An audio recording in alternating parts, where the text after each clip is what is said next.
Vamos a orar. Señor, te damos gracias porque tú estás aquí en medio de nosotros. Te pedimos de todo corazón que sea tu Santo Espíritu a través de tu palabra ministrando nuestras vidas, iluminándonos, trayéndonos el entendimiento, Señor, a nuestros corazones, Señor, para poder entender lo que tú tienes para cada uno de nosotros. Gracias por tu fidelidad.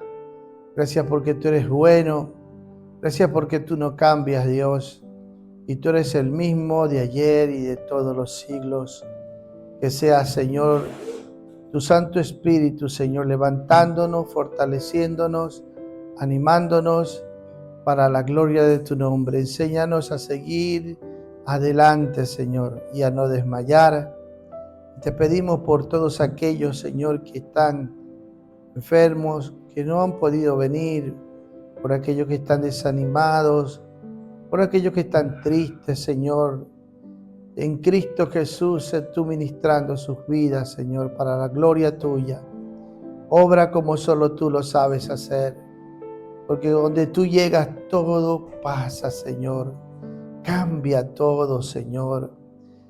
Tú sabes renovar, Señor, y cambiar las cosas. Gracias porque tú eres bueno en Cristo Jesús. Amén. Amén, hermanos. Les invito a seguir y a no desmayar con respecto a lo que empezamos desde el primer domingo de este año, que el desafío es en este año aprender a conocer a Dios, hermano. Pero para aprender a conocer a Dios había dicho que es importante que tengamos presente que si no hay una experiencia de un nuevo nacimiento espiritual, no será posible. Porque para conocer a Dios se necesita estar unido a Él. Y el primer punto que habíamos visto es sobre llevar a la cruz al viejo hombre, ¿verdad? Yo les hago una pregunta para ver si me están siguiendo. Jesucristo adoptó la naturaleza de Adán. Jesucristo respóndanme, no tenía la naturaleza de Adán. ¿Por qué Jesucristo no tenía la naturaleza de Adán? Porque en Romanos 5:12, cuando el hombre peca, el hombre recibe en su caída por el pecado una transferencia, por así decirlo. Porque el pecado entró en el mundo a causa del pecado de Adán. Y por el pecado de Adán se transmitió a todos los hombres. Por cuanto todos pecaron, dice la Biblia. Amén. Y cuando llega el versículo 9, dice que el pecado entró por un hombre. ¿Y ese hombre quién era? Adán. Entonces, esa naturaleza pecaminosa de Adán no la tenía Cristo. ¿Me estoy explicando? Por eso se habla de impecabilidad, imposible de pecar, porque Cristo Jesús no adoptó, no participó en la naturaleza adámica. Y si no entendemos esto claro, no vamos a entender lo que es el nacimiento espiritual. Entonces, para que ustedes me sigan, no importa si, pero vámonos a Lucas. Lucas 1:35. En la concepción y en el nacimiento de Jesucristo, intervino el Padre y el Espíritu Santo para que protegerlo a Jesús de la contaminación del pecado. Por eso cuando dice, y respondiendo el ángel le dijo, el Espíritu Santo vendrá sobre ti y el poder del Altísimo te cubrirá con su sombra, por lo cual el santo ser que nacerá será llamado Hijo de Dios. Mire que aquí aparece el Padre, el poder del Altísimo. Aparece el Espíritu Santo y aparece la segunda persona de la deidad que iba a tomar, a revestirse, como le había dicho, a revestirse de la naturaleza humana. Ahora para que me entienda, Jesús cogió parte de la naturaleza de María? No, porque María también era partícipe de la naturaleza adámica. ¿Me están siguiendo? Por lo tanto, lo que pasó, entonces Jesús, ¿de qué participó? Jesús tenía solo una naturaleza, la naturaleza divina. Solo la naturaleza divina. Pero participó en la encarnación en una parte, se puede decir, porque cuando dice, vámonos ahora a Hebreo, ay pastor, usted, no importa, nada de eso te he dado, pero es que si no se entiende. Hebreos capítulo 2, versículo 14. Así que por cuanto los hijos participaron de carne y sangre, Él también participó de lo mismo para destruir por medio de la muerte al que tenía el imperio de la muerte, esto es al diablo. Su rey en su Biblia participó. ¿De qué participó de Jesús? De carne y sangre. Ahora, la palabra participar en la lengua original griega tiene dos sentidos. O sea, cuando usted participa de algo, quiere decir que usted participa de algo completamente. Pero también puede participar en una parte solamente. Por lo tanto, cuando habla que Jesús participó de carne y sangre, no está hablando que Él también fue partícipe de la naturaleza de Adán. Amén. O de María. No. Él participó en la encarnación, Él revistiéndose de una naturaleza humana con carne y sangre. Quiere decir que el cuerpo corporal de Jesús era el medio por donde Él iba a hacer conocer a Dios. Por eso la Biblia dice que Cristo es la imagen del Dios invisible. Por lo tanto, Jesucristo solo tenía una naturaleza, que era la naturaleza divina. Amén. Pero que la manifestaba por medio de un cuerpo humano. ¿Me están siguiendo?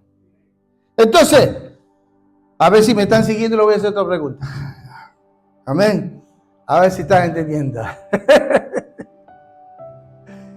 ¿Jesús es el hombre de Dios? ¿Sí o no? ¿Jesús es el hombre Dios? ¿Sí o no? Sí. Si me está entendiendo, diga sí.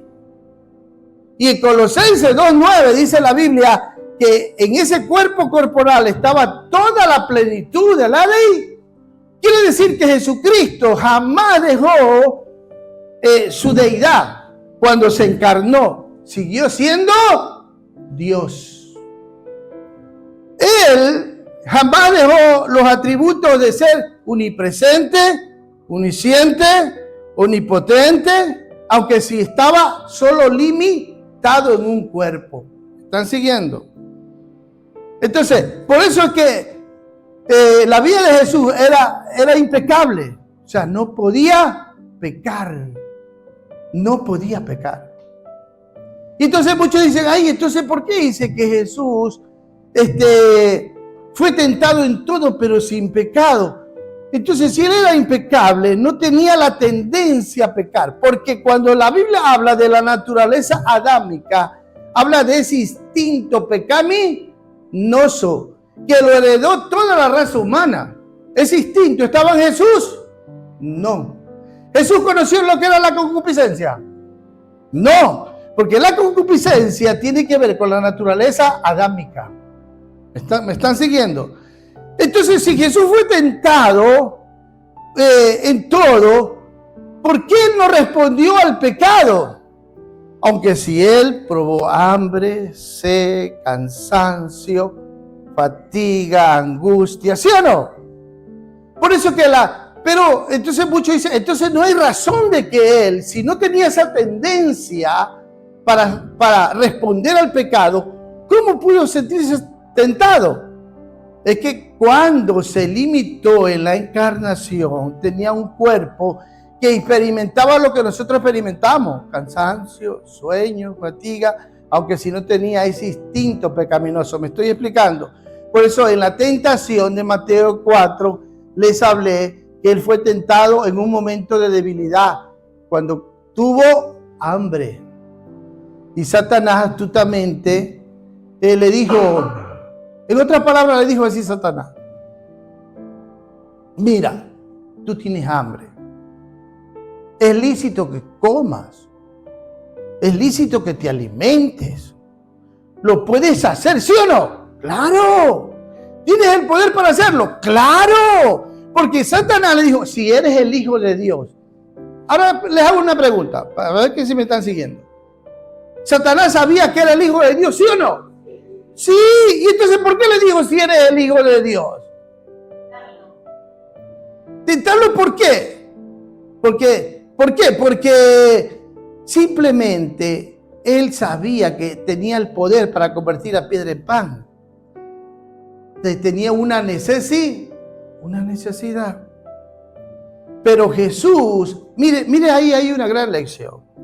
Mire que hay una gran lección como hombre, ¿verdad? Nosotros podemos tener muchas necesidades como hombres. Pero si Dios te ha pedido que en su voluntad tú esa necesidad no la cubras todavía, no tienes que cubrirla. Ay, pero si pastor, tengo hambre, es lícito que yo me pueda servir y comer. Pero si Dios te ha dicho que no comas, porque es el momento que tú estás consagrado a Dios, no tienes que comer.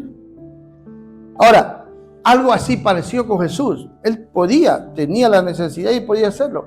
Pero ¿sabe qué? Él no vino para obedecerle al diablo ni hacer su voluntad. El diablo lo que quería es que le escuche, que haga. Entonces, cuando la Biblia dice que fue tentado en todo, habla en ese sentido cuando él se limitó como hombre. Amén. Entonces, como hombre, se expuso, por así decirlo, a la maldad del ser humano. Por eso los seres humanos, mire, cómo le maltrataban a Jesús. Lo apedreaban, le insultaban. Hasta demonio tiene, le dijeron. ¿Sí se da cuenta? Entonces, pero Jesús tenía una sola naturaleza divina.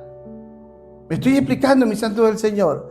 Por eso es que la Biblia lo llama, Lucas capítulo 19, versículo 10. Vaya conmigo. Lucas capítulo... Ay, mis santos del Señor. 19, versículo 10. La Biblia lo llama el Hijo del Hombre. Porque el Hijo del Hombre vino a buscar y a salvar lo que se había perdido. ¿Por qué lo llama el Hijo del Hombre? Porque en la encarnación él estaba representando ¿a quién? Al hombre. Como hombre tenía que vencer a Satanás, al pecado, al mundo. Hermano, como hombre. ¿Me estoy explicando? Como hombre lo enfrentó. Entonces nosotros tenemos que entender esto, hermano.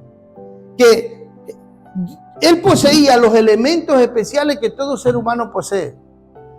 Jesucristo poseía espíritu. Jesucristo poseía alma. Y Jesucristo poseía cuerpo. Ahora, nosotros los cristianos tenemos dos naturalezas. Nosotros sí tenemos dos naturalezas. La naturaleza caída, adámica, y la naturaleza divina. El hombre natural, ¿cuánta naturaleza tiene? Una sola. Mientras que, ¿dónde está la diferencia en el cristiano? Que el cristiano tiene dos naturalezas. La espiritual, me estoy explicando, pero ahora nosotros en Cristo Jesús tenemos que obedecer y seguir el orientamiento y obedecer a la voz del Espíritu. Por eso Pablo dice, si vivís por el Espíritu, andad también por el Espíritu, y así hacer morir las obras de la carne. Solo así, hermano. Por lo tanto, nuestra posición ahora, ¿qué ha hecho Cristo con su muerte y con su resurrección? Era necesario. ¿Por qué? Por eso la Biblia lo llama, al primer Adán, lo llama alma viviente. Y al segundo Adán lo llama espíritu vivificante. ¿Por qué? Porque Dios puso en Cristo, en la muerte, en la cruz del Calvario, puso los pecados. ¿Me están siguiendo?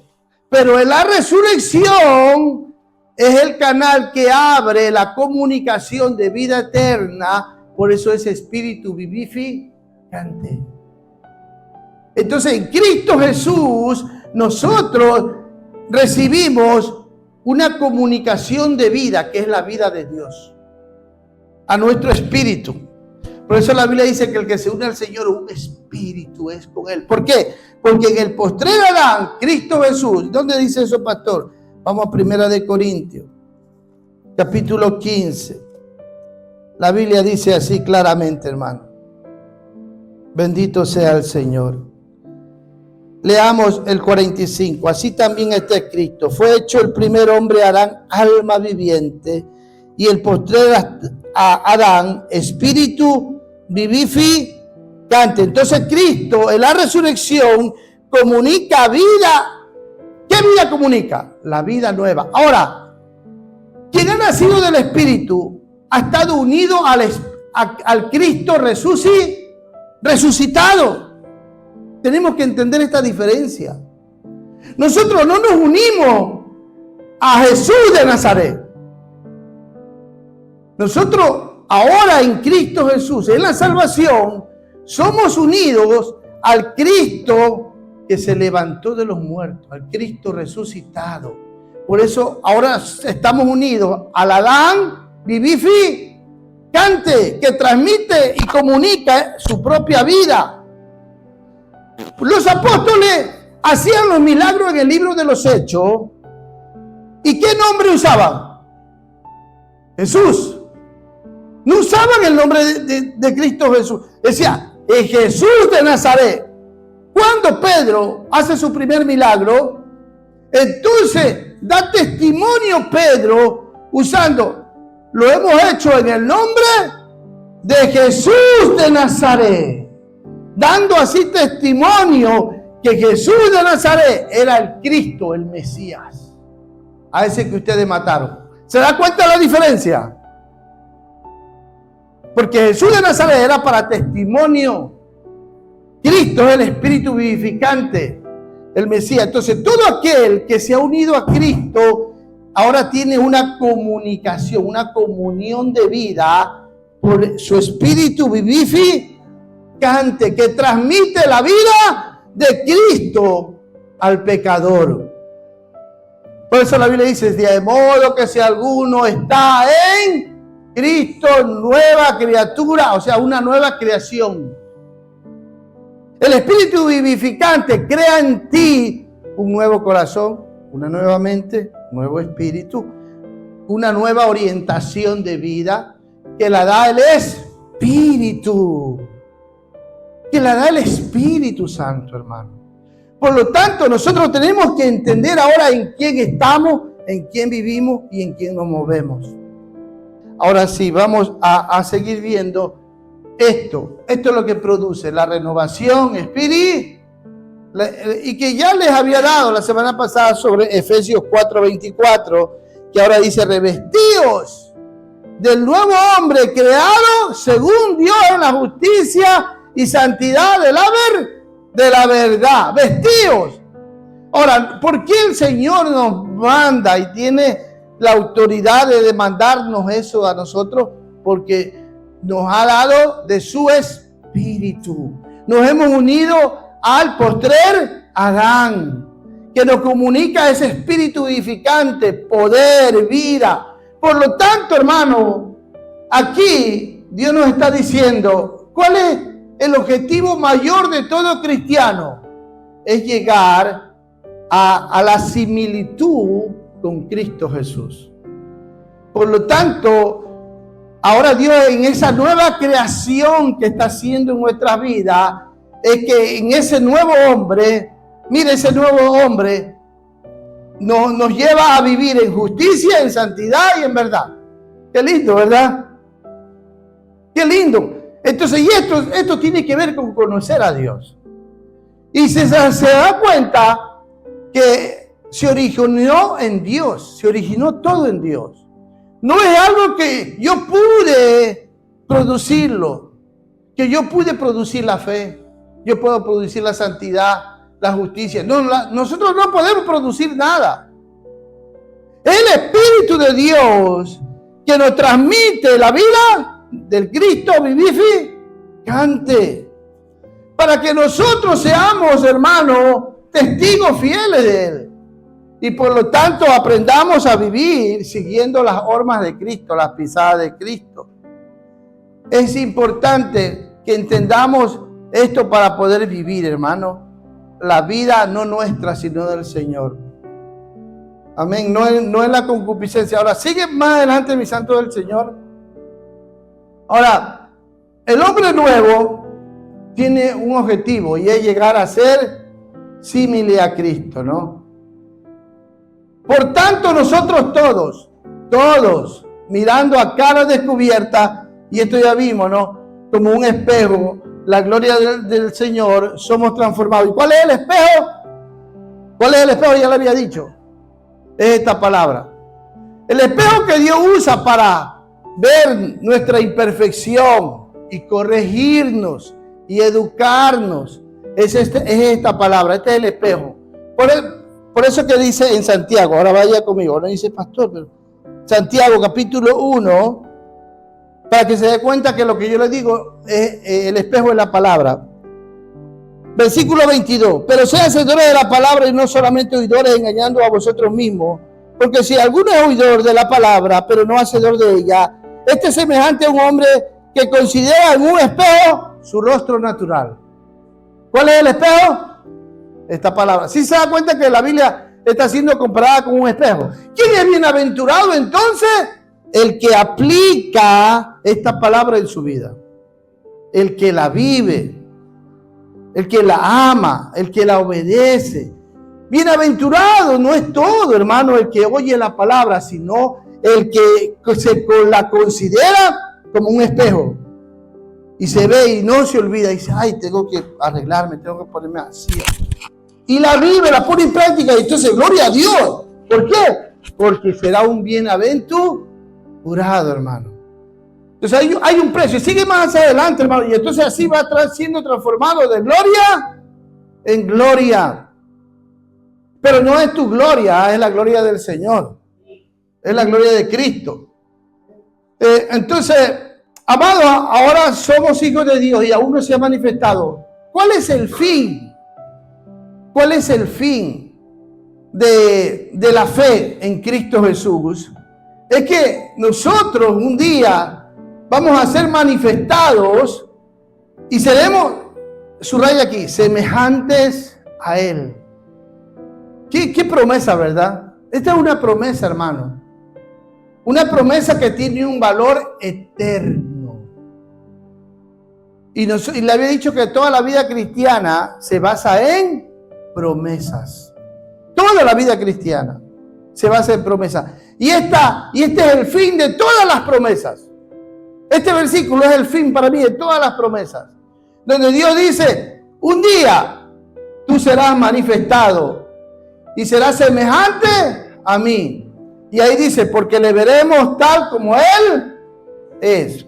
Y llegamos a esta última promesa que habíamos leído, porque ahora somos hijos, pero no se ha manifestado lo que aún hemos de ser. Pero un día seremos manifestados. ¿Y cómo seremos? Semejantes. ¡Qué gloria! ¿Usted cree eso? Semejantes a Él. Un cuerpo como el de Él. Un cuerpo. Usted se imagina que lo que el Señor está diciendo, mira, tú un día vas a tener un cuerpo de gloria como el mío. ¿Usted cree eso? Y había dicho que el mismo Espíritu que resucitó a Cristo de entre los muertos, si mora en vosotros, el mismo Cristo que levantó a Jesús de los muertos, también los levantará a ustedes. ¿Es promesa o no es promesa? ¿Es cierta? ¿Es segura? Si nos morimos, esa es nuestra esperanza. Y alce la mano, ¿quién no va a morir aquí? Todos vamos a morir. Todos. Mis santos del Señor, allá vamos todos. Porque la Biblia dice que si ahora nosotros somos de Cristo y vivimos para Él, ahí está el secreto de la seguridad donde tú vas a ir. Lea conmigo Romanos capítulo, gloria a Dios, capítulo 14, Romanos 14, versículos 7, 8, 9, porque ninguno de nosotros vive para sí. Pablo, ¿a quién le está hablando aquí? A los cristianos. Y ninguno muere para sí. Pues si vivimos para el Señor, vivimos. Y si morimos para el Señor, morimos. Así pues, que sea que vivamos o que muramos del Señor. ¿Esto es promesa o no? ¿Es promesa? ¿Se da cuenta que toda la vida depende de promesa? Ahora dice, porque Cristo para esto murió y resucitó. La salvación depende de dos cosas: de muerte y de la resurrección de Cristo. Amén. Y volvió a vivir para ser Señor así de los muertos como de los que ahora la palabra central más importante, ¿cuál es? Señor. Para ser Señor. ¿Tú has hecho de Cristo tu Señor?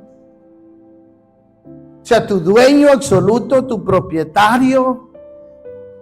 ¿Cómo yo sé, pastor? Aquí dice que si tú lo has hecho Señor, tú ya no estás viviendo para ti, sino para aquel que murió por ti. Porque si vivimos para el Señor, vivimos. Preguntémonos, ¿estamos viviendo para el Señor? Y si morimos para el Señor, por eso que Pablo lo entendió y escribió en Filipenses 1:21. Para mí el vivir es Cristo. Y el morir es ganancia. La mayor ganancia que un cristiano tiene, ¿sabe cuándo es? El día de su muerte. Es la mayor ganancia. Pero siempre y cuando en esta vida haya estado viviendo para el Señor. Y haya muerto en el Señor. Estas son promesas ciertas, hermano. Por eso es que nuestra vida tiene que vivir en Él y moverse en Él, aprender a vivir a Cristo. Pablo cuando sigue diciendo en Filipenses 1:21 dice, yo preferiría, mejor es, dice, estar ausente del cuerpo y presente al Señor. Pero por causa de ustedes, me es necesario y más conveniente, ahora, por causa de ustedes, dice, estar presente al cuerpo y ausente al Señor. Pero yo preferiría, dice Pablo. ¿Qué prefiere? ¿Qué prefiere el cristiano? Estar ausente de este cuerpo. Oiga, qué seguridad de Pablo. O sea, en otras palabras está diciendo, mire, yo, si no fuera por ustedes, ya no quisiera estar aquí.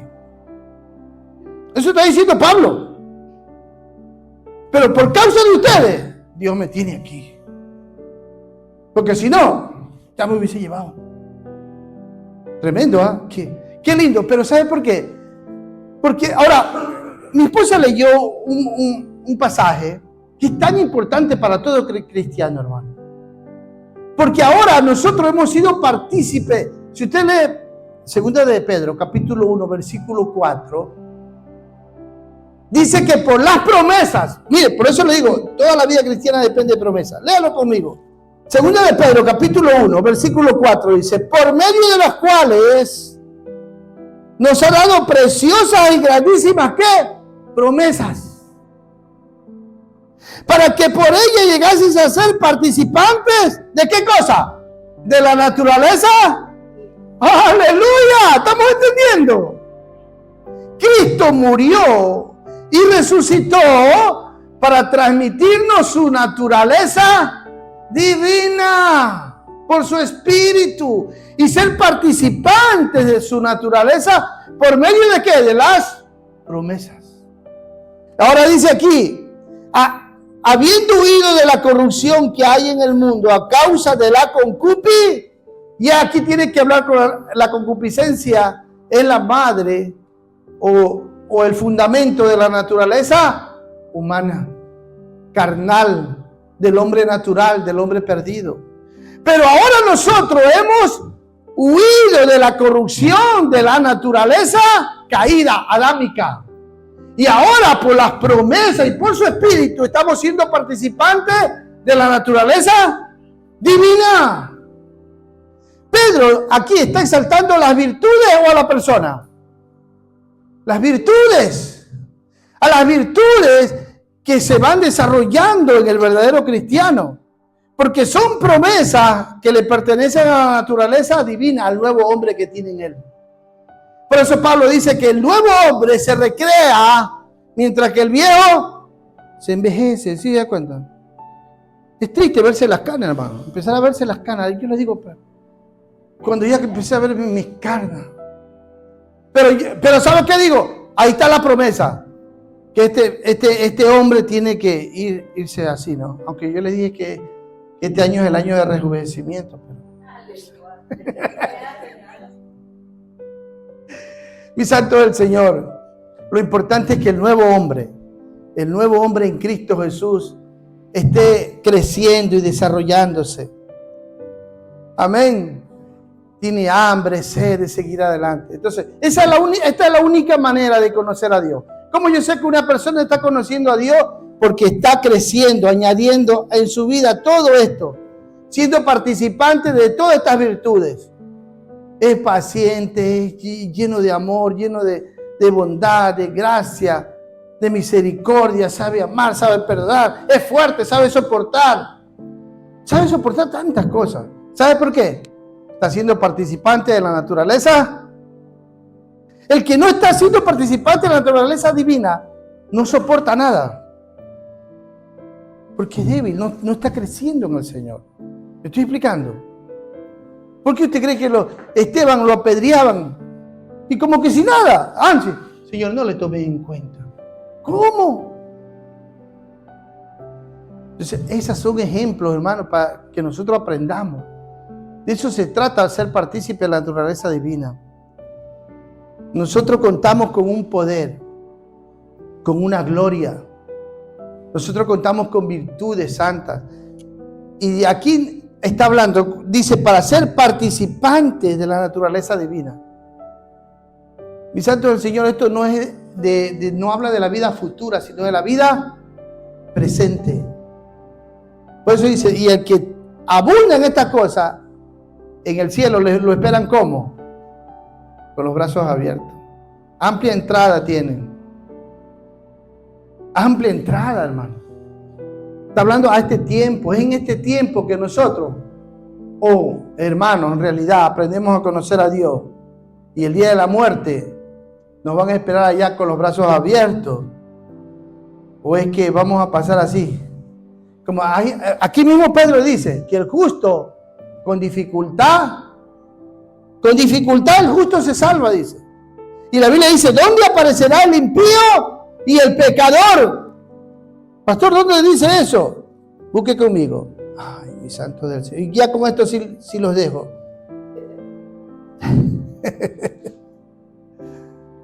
Mire lo que dice Primera de Pedro, capítulo 4, versículo 17. Porque es tiempo de que el juicio comience por la casa de Dios. Y si primero comienza por nosotros, ¿cuál será el fin de aquellos que no obedecen al Evangelio de Dios? Versículo 18. Y si el justo con dificultad se salva, ¿en dónde aparecerá el impío y el pecador? O sea, la vida no es un juego, hermano. Aquí nos jugamos nuestro destino eterno en esta vida. Y aquí dice, el que no obedece al Evangelio de Dios, ¿dónde aparecerá? Si el justo con dificultad se salva. Y acá, pero más adelante, en la segunda Pedro, aclara y hace un apunte, que en cambio de quienes están creciendo y madurando y viviendo en Cristo y llenándose de las virtudes, ¿cómo en el cielo los esperan? Amplia y generosa entrada al reino de los cielos. O sea, esos no se salvan con dificultad. A eso los esperan. ¿Sabe que en el cielo hablan de nosotros? Sí. ¿Sabe que en el cielo nos conocen? En el mundo espiritual somos conocidos, hermano. O sea, veámonos como Dios nos ve. Miren qué libro lo ha hecho. Un endemoniado ahí. Miren el mundo espiritual como lo... Llegaron dos ahí a querer. En el nombre de Jesús, en el nombre de Pablo, te ordenamos. Y yo, ¿y quién eres tú, pues? Yo conozco a Jesús y sé quién es Pablo. Oiga, los demonios sabían quién era Pablo. Pero ustedes, ¿quiénes son? Pum, pum, bien atallados, desnudos, avergonzados, sin ropa, los mandaron los demonios. ¿Se da cuenta? De testigos. O sea, somos conocidos, hermano. Ellos están viendo. Y por eso que también la Biblia dice que en Job se presentaron los hijos de Dios y Dios les dio el testimonio. ¿Has considerado a mi siervo Gabriel en la tierra? ¿No hay otro como él? Gabriel, alza la mano. ¿Has considerado a mi sierva Carolina? ¿No hay otra como ella?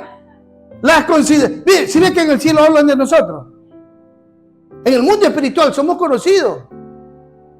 ¿Se da cuenta que Jesús vino un día y le dijo a los discípulos: Satanás, Pedro y todos ustedes han sido pedidos para zarandearos? ¿Se da cuenta que en el mundo espiritual somos conocidos? Nos piden también. Nos piden: ¡ay! Que Carolina te ama porque no le pasa nada. Déjala que la moleste y que le quite esto y verá cómo te deja de amar. Y el Señor responde en el cielo y dice: oh, yo conozco a Carolina, sí me ama. Sí lo amas, ¿verdad? Hermano, veámonos así en las Escrituras. Veámonos así, hermanos. Tenemos que aprender a vernos así. Por eso en la transfiguración, imagínense, los discípulos vieron a dos personajes. Preguntémonos, ¿acaso Pedro, Juan y Jacobo alguna vez conocieron físicamente a Moisés y a Elías? ¿Y por qué lo identifican? Por el Espíritu. Porque Jesús hace correr el velo de la carne humana y hace ver su gloria. Y aparecen dos personajes, en Moisés y Elías.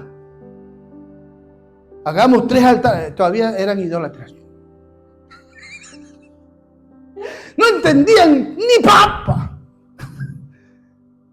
Teniendo al mejor maestro, el maestro de los maestros. No aprendieron, hermano. Hagamos aquí 3 ramaditas. Dios, ya querían hacer, hermano. Tremendo, ¿ah? ¿Sí? ¿Cómo es el corazón? Y sabe, si nosotros vemos cuando Cristo resucita y se les aparece a ellos por 40 días, en esos 40 días recibieron un curso de ministración del Cristo resucitado. Les reprendió. En Lucas 24 se les aparece y le dice: duros de cerviz para creer. No era necesario que se cumpliese todo lo que estaba escrito de mí en los profetas y en la ley.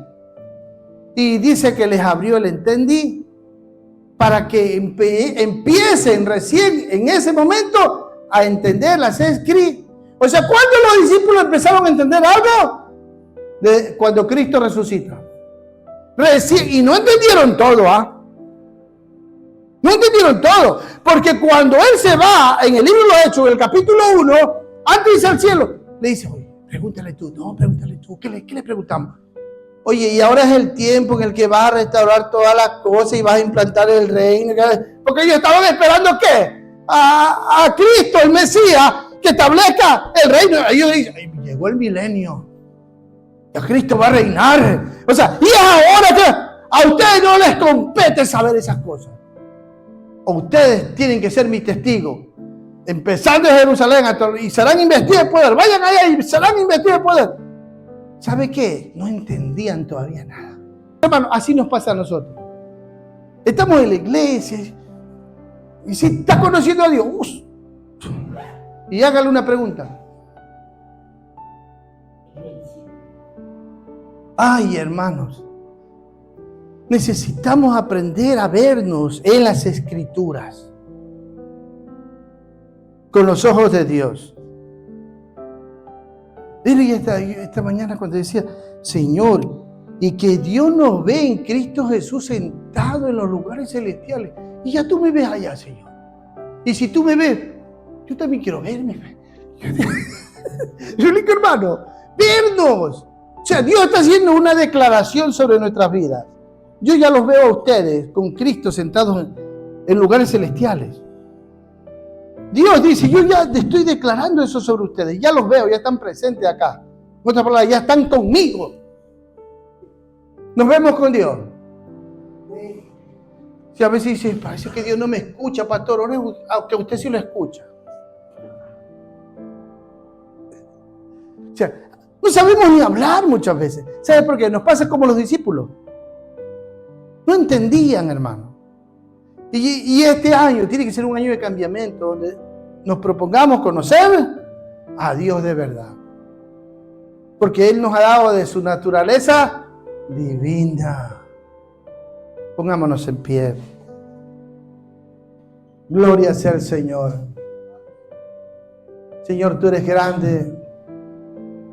Nuestra mente limitada no alcanza a entender tu mente infinita, Señor. Gracias porque eres paciente con cada uno de nosotros. Ayúdanos a abrazar cada una de tus promesas y hacerlas nuestras, Señor, y a vivir en ellas. Ayúdanos a obedecer tu palabra, porque en la medida que obedezcamos tu palabra, tú te vas a hacer más real en nuestras vidas. En Cristo Jesús, ayúdanos a conocer tu carácter, tu personalidad, tus atributos, tu soberanía.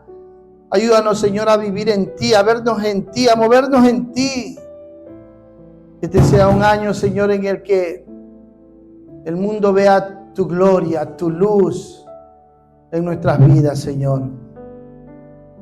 Gracias, Señor, porque tú te has propuesto cambiarnos, Señor, y irnos transformando de gloria en gloria. Y nosotros lo creemos, Señor. Nos depositamos en tus manos y te pedimos de todo corazón que nos des el molde que tú quieres darnos, Señor. En Cristo Jesús. Amén, amada iglesia.